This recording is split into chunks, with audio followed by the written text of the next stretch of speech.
आई भैया सबके नमस्कार बा। और भसुर के बनाओ तनी कमेंट में रउआ लोग लिखी कैसन बा। एही रे भसुर साले के बड़े बड़े आँखे हे, एही जे अखिया से देखे नी मड़बा हमार हे।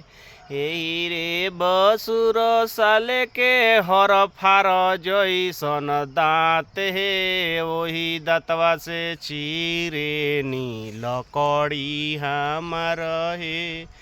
एही रे भसुर साले के बड़े बड़े कान हे, यही कान से फटके नी चाउर हमार हे।